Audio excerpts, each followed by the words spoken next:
दोस्तों सतीश कुशवाहा जो एक छोटे से रूम में रेंट पे रह के सबकी तरह पैसे कमाने के लिए स्ट्रगल किया करते थे, एक दिन कुछ ऐसा जान जाते हैं जिससे उनकी पूरी लाइफ ही चेंज हो जाती है और आज वो हर महीने $10,000 कमाते हैं। इसी तरह गितेश शिंगला, उमेर कुरैशी, कुशल अरोड़ा और हजारों ऐसे लोग हैं जो इससे लाखों इवन करोड़ों रुपए भी कमा रहे हैं। और वो चीज है ब्लॉगिंग,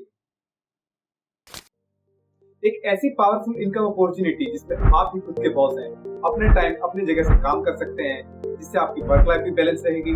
इसे आप लैपटॉप या फिर फोन से भी कर सकते हैं। करना बस इतना है कि आपको जिस भी चीज के बारे में नॉलेज है उसे रिटन फॉर्म में लिखकर एक वेबसाइट बनाकर उस पर अपलोड करना है और जैसे ही लोग आपके कंटेंट को पढ़ते हैं तो आपको उससे advertisement, affiliate marketing, brand sponsorship और भी ढेर सारे तरीकों से पैसे बनते हैं। यार ये तो बहुत सही है, पर आसान नहीं होगा अगर गलत प्रोसेस फॉलो करोगे।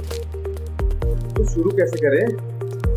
ब्लॉगिंग स्टार्ट करने के लिए पहला स्टेप जिसपे आपका पूरा ब्लॉगिंग फ्यूचर भी डिपेंड करता है वो है नीश सिलेक्शन। नीश बेसिकली कैटेगरी को कहा जाता है, जैसे fitness, fashion, cooking etcetera. Blogging शुरू करने से पहले आपको एक पर्टिकुलर नीश सिलेक्ट करनी होती है जिसके बारे में आप कंटेंट अपलोड करेंगे। दोस्तों कुछ नए ब्लॉगर्स नीश सिलेक्शन को इंपॉर्टेंस ना देते हुए सभी निशेस पर काम करना शुरू कर देते हैं और फेल हो जाते हैं। अब आप ही सोचो, कोई यूजर अगर सिर्फ फिटनेस से रिलेटेड इंफॉर्मेशन के लिए आपकी वेबसाइट पर आता है और वहां आकर उसे बाकी निशेस जैसे कुकिंग, ट्रैवल और फैशन से रिलेटेड कंटेंट भी मिलता है जो उसे उस टाइम पे चाहिए भी नहीं, तो वो उसे वहां देखकर कितना इरिटेट हो जाएगा और हो सकता है कि वो अगली बार आपके ब्लॉग पर आए ही ना।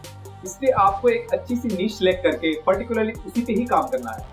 एक अच्छी नीश फाइंड करने के लिए आपको 3 चीजें ध्यान में रखनी है। सबसे पहला, इंटरेस्ट। दोस्तों फाइंड आउट करो कि आपको इंटरेस्ट किस चीज में, क्योंकि जिस चीज में आपको इंटरेस्ट होगा आप उसी में अपना बेस्ट दे पाओगे और आपके माइंड में नए नए आइडियाज भी जनरेट होते रहेंगे जिससे कि आप रेगुलरली फ्रेश कंटेंट क्रिएट कर पाओगे। दूसरी चीज जो आपको ध्यान में रखनी है वो है अर्निंग पोटेंशियल। दोस्तों आप आगे चल के कितना अर्न करोगे ये आपकी नीश पे भी डिपेंड करता है। कुछ नीश ऐसी होती हैं जो दूसरी नीशेस के कंपैरिजन में कम अर्निंग देती है, जैसे कॉमेडी नीश एजुकेशन नीश से ऑब्वियसली कम अर्निंग देगी क्योंकि एजुकेशन के बारे में लोग ज्यादा सर्च करते हैं। तो आपको ये कोशिश करनी है कि आप अपने इंटरेस्ट में से अच्छी अर्निंग पोटेंशियल वाली नीश सिलेक्ट करें। और तीसरी चीज जो आपको ध्यान में रखनी है वो है कंपटीशन। अपने इंटरेस्ट और अर्निंग पोटेंशियल के बाद आपको अपने सिलेक्टेड नीश का कंपटीशन चेक करना है। तो फिर मैं चलता हूँ, ऐसी कोई नीश ही नहीं जिसको कंपटीशन कम हो। तो क्या हुआ, तुम्हारा भाई है ना बताने के लिए कि कंपटीशन को कैसे बीट करना है। नीश सिलेक्शन के बाद जो स्टेप आता है वो है वेबसाइट क्रिएशन का। दोस्तों पहले के टाइम में वेबसाइट बनाना बड़ा ही कॉम्प्लेक्स हुआ करता था। जिसको वेब डेवलपमेंट यानी कोडिंग की नॉलेज होती थी वही सिर्फ वेबसाइट बना पाते थे, लेकिन आज के टाइम में वेबसाइट बनाना बहुत ही इजी हो गया है। अब ऐसे प्लेटफॉर्म्स बन चुके हैं जिनमें आप कुछ ही क्लिक्स में एक अच्छी वेबसाइट तैयार कर सकते हैं। वैसे तो एक वेबसाइट को बनाने के लिए सैकड़ों प्लेटफॉर्म्स हैं, पर ब्लॉगिंग के लिए सबसे ज्यादा यूज होने वाला रिलायबल और easy to use platform WordPress को माना जाता है। इंटरनेट पर 43% ब्लॉगिंग वेबसाइट वर्डप्रेस पर ही बनाई गई है। ये इतना यूजर फ्रेंडली प्लेटफॉर्म है कि बच्चा भी इस पर वेबसाइट बना सकता है। वेबसाइट को क्रिएट करने के लिए प्लेटफॉर्म के अलावा 2 और एलिमेंट्स की जरूरत पड़ती है, जिसमें पहला है डोमेन नेम। ये बेसिकली वेबसाइट का एक नाम होता है जिसे यूजर सर्च बार में टाइप करके उस वेबसाइट तक पहुंच सकता है। दोस्तों इंटरनेट पर करोड़ों वेबसाइट लिस्टेड है। जैसे ही कोई नई वेबसाइट बनती है तो इंटरनेट उस वेबसाइट को एक आईपी एड्रेस जो बड़े से न्यूमेरिकल फॉर्म में होता है वो अलॉट कर देती है, जिससे कि उस वेबसाइट की पहचान और रिकॉर्ड रखा जा सके।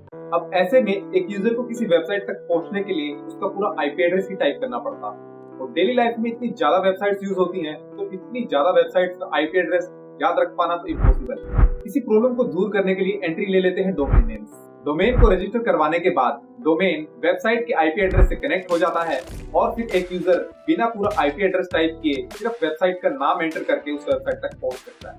डोमेन नेम के बाद दूसरा जो एलिमेंट आता है वो है होस्टिंग। होस्टिंग बस एक स्टोरेज स्पेस होती है जिसे आप बस एक कंप्यूटर की तरह भी कंसीडर कर सकते हो। जैसे आप अपनी फाइल्स और डाटा को कंप्यूटर में सेव करते हो, वैसे ही अपनी वेबसाइट का डाटा सेव करने के लिए आपको इंटरनेट पर स्टोरेज स्पेस की जरूरत पड़ती है, ताकि कोई भी यूजर इंटरनेट पर कभी भी कहीं से भी आपके कंटेंट को एक्सेस कर सके। इंटरनेट पे ये स्टोरेज स्पेस आपको होस्टिंग कंपनीज प्रोवाइड करती हैं। इन कंपनीज के पास बड़े बड़े कंप्यूटर जिन्हें होस्टिंग सर्वर कहते हैं वो लगे होते हैं और ये सर्वर इंटरनेट से 24/7 कनेक्टेड रहते हैं। तो जैसे ही आप अपनी वेबसाइट पर कोई भी कंटेंट अपलोड करते हैं तो वो ऑटोमेटिकली जाकर इन सर्वर्स में सेव हो जाता है। दोस्तों सोचो, अगर ये होस्टिंग सर्विसेज ना होती और आप अपने कंटेंट को सिर्फ अपने कंप्यूटर पर ही अपलोड करके रखते तो इंटरनेट के लोगों तक आपका कंटेंट कैसे पहुंचता। ऐसा करने के लिए आपको अपना कंप्यूटर इंटरनेट से 24/7 हमेशा कनेक्टेड रखना पड़ता, जो कि इम्पॉसिबल है। इसी प्रॉब्लम से बचने के लिए आपको होस्टिंग सर्विसेज की जरूरत पड़ती है। वैसे तो होस्टिंग कई टाइप्स की होती है, पर 3 टाइप्स की होस्टिंग सबसे ज्यादा यूज होती है। सबसे पहली शेयर्ड होस्टिंग। इसमें होस्टिंग कंपनीज कई सारी वेबसाइट्स को एक ही सर्वर पर होस्ट कर देती है, यानी वेबसाइट्स को एक ही सर्वर पर थोड़ी थोड़ी स्पेस अलॉट कर दी जाती है, जिसमें वेबसाइट का कंटेंट सेव होता है। Shared hosting basically small websites के लिए बनाई होती है, जिनके पास बहुत ही कम डाटा होता है।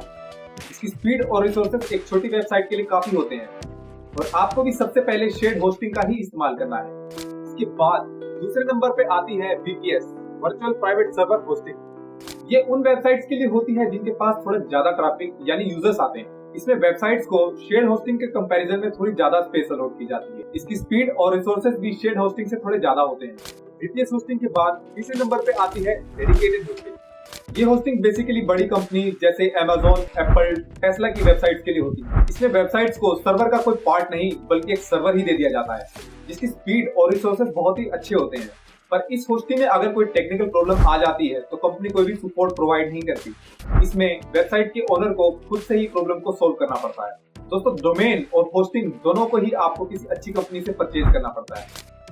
तो मैं चलता हूँ फिर, मेरे पास कोई पैसे नहीं है, लेकिन आप डोमेन और होस्टिंग के बिना भी वेबसाइट बनाकर प्रैक्टिस कर सकते हैं, जो कि हम अगली वीडियोस में जानेंगे। और वैसे भी मैं आपको रेकमेंड नहीं करता कि आप स्टार्टिंग में ही होस्टिंग और डोमेन में पैसे इन्वेस्ट करें और फेल हो जाएं, क्योंकि ना ही आपने अभी तक कोई वेबसाइट बनाई है और ना ही ब्लॉगिंग के सभी एस्पेक्ट्स को समझा है। तो जैसे ही आप डोमेन और होस्टिंग सर्विसेज को ले लेते हो तो वर्डप्रेस पर जाकर आप डोमेन और होस्टिंग को एंटर करके कुछ ही क्लिक्स में अपनी वेबसाइट को तैयार कर सकते हो। एक अच्छी वेबसाइट तैयार करने के बाद नेक्स्ट स्टेप आता है वेबसाइट को अच्छा डिजाइन और लेआउट देने का।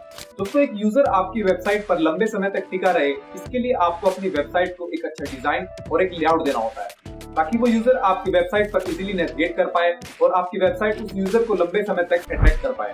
तो ऐसा करने के लिए आप अपनी वेबसाइट के लिए एक अच्छा कलर कॉम्बिनेशन और डिफरेंट फॉन्ट्स यूज कर सकते हो। और वर्डप्रेस पर तैयार की गई वेबसाइट्स को एक अच्छा डिजाइन और लेआउट देना बहुत ही इजी होता है, क्योंकि वर्डप्रेस में आपको डिजाइन और लेआउट के पहले से ही तैयार किए गए टेम्पलेट, जिसे वर्डप्रेस में थीम्स भी कहा जाता है, वो प्रोवाइड किए गए हैं। आपको बस अपनी रिक्वायरमेंट के हिसाब से एक अच्छी दिखने वाली थीम को चूज करके एक्टिवेट करना होता है, और वो डिजाइन और लेआउट आपकी पूरी वेबसाइट पर अप्लाई हो जाता है। डिजाइन और लेआउट के बाद नेक्स्ट स्टेप आता है कंटेंट क्रिएशन का। दोस्तों, कंटेंट को ब्लॉगिंग का किंग कहा जाता है।